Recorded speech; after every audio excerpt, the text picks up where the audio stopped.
Australia's population will hit 25 million for the first time later tonight, thanks to a rising birth rate and steady immigration. The government says we can deal with the increase in numbers, provided capital cities don't have to shoulder the burden. Kieran Jones explains.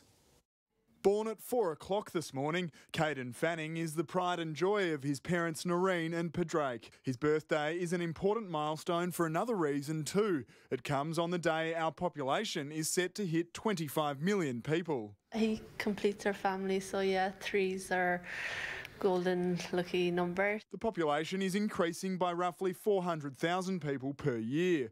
60% of that is immigration and 40% is due to the birth rate. And the Fannings have contributed to both categories after moving here from Ireland, then starting a family. It's definitely a very family-friendly country to live in, I think, and that's why we chose to live here and stay here too with our kids. Overall, the population is increasing by one person every 83 seconds. That's a birth every minute and a half and a death every 3 minutes.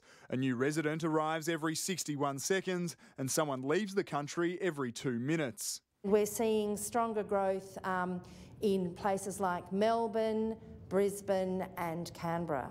There were 5 million Australians by the end of World War I. We hit 10 million in 1959, then doubled again by 2004 before hitting 25 million.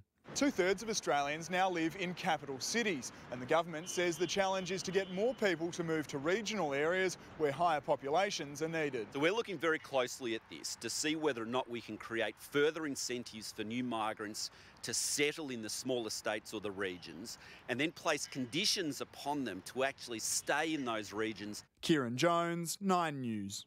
At around 4 minutes past 11 tonight, Australia's population will hit 25 million people, 33 years earlier than once predicted.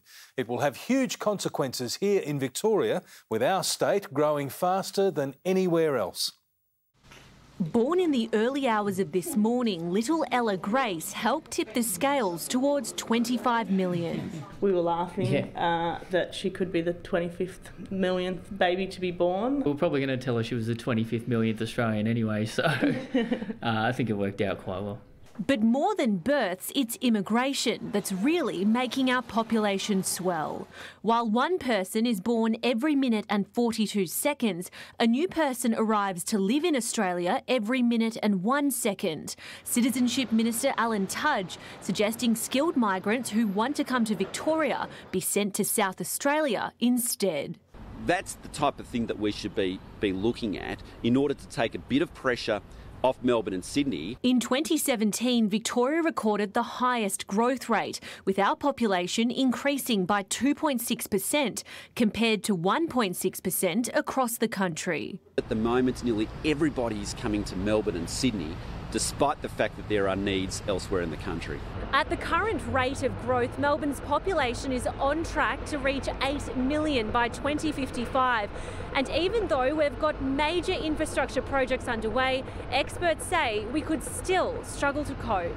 The way we're planning now, we're not going to produce a long-term, sustainable, healthy, livable city.